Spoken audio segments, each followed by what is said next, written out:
He's been to Afghanistan, worked as a fighter pilot, and lived his entire life scrutinized by the world's media. But it's a new challenge that's leading Prince William to really lose sleep.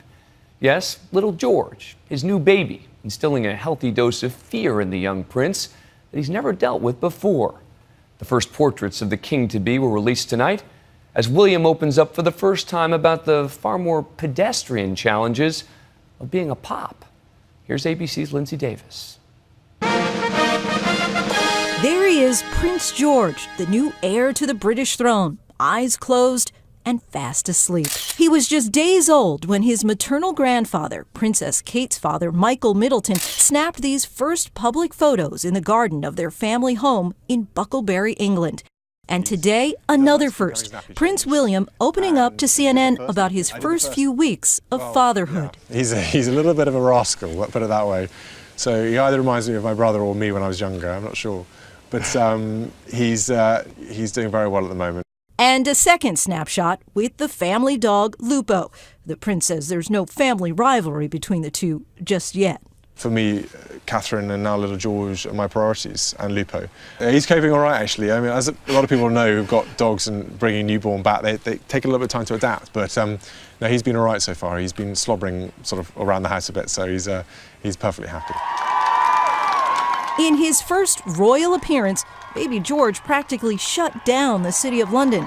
Prince William, just like any other proud parent.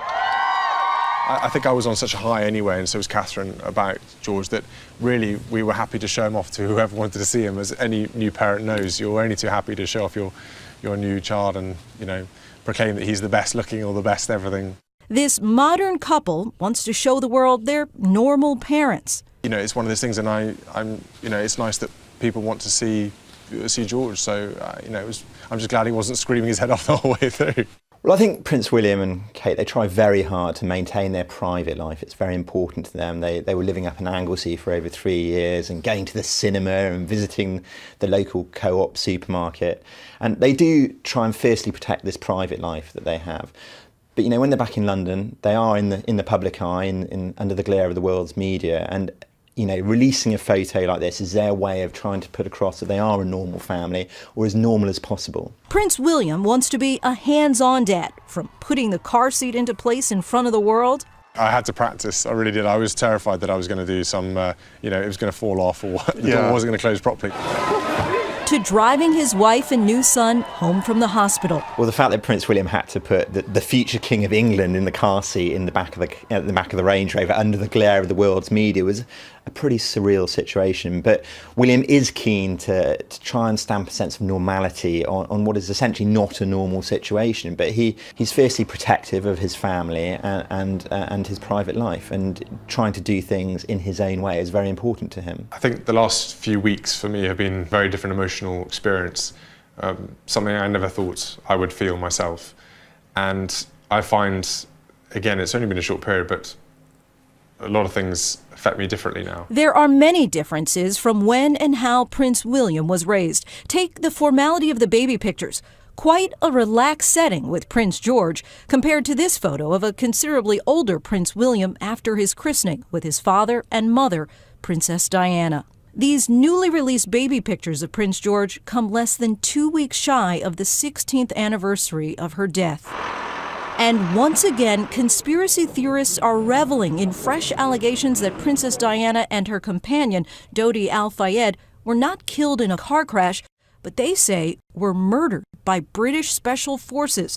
Scotland Yard is now looking into the sensational claim that Diana's death was not an accident. A new book, set to be self-published next week by author Alan Power, claims the British government had Diana killed because they saw her as a threat. While the Scotland Yard says it's scoping the new information, officials say they're not opening up a new investigation. Think of it this way. Imagine if somebody came up and said, I have evidence, new evidence about the Kennedy assassination. Would we just say, oh, forget about it, it's obviously not true? No, we'd investigate it. In the meantime, Prince William says he's attempting to live as normal a life as possible, very much reminiscent of his mother. I'm as independent as I want to be, and same as Catherine and Harry. We've all grown up, differently to our other generations, and I very much feel if I can do it myself, I want to do it myself. Prince Harry was just in Angola earlier this week, following in his mother's charitable footsteps. He surveyed the area that is still plagued by dangerous landmines. And last week, Prince William took a few days' leave from his parental duties to attend an agricultural show in Wales.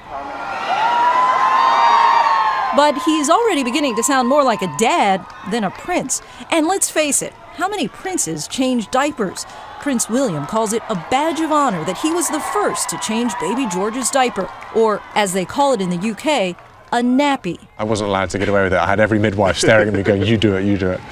He's a little, he's growing quite quickly actually, but he's a little fighter. He kind of, he wriggles around quite a lot and he doesn't want to go to sleep that much, which is a little bit of a problem. Prince William's already thinking about passing down the values his father instilled in him, like protecting endangered species in Africa. At this rate, I'll probably whisper sweet nothings in his ear. I'll have toy elephants and rhinos around the room. We'll cover it in sort of, lots of bushes and things like that, make him grow him up as if he's in the bush.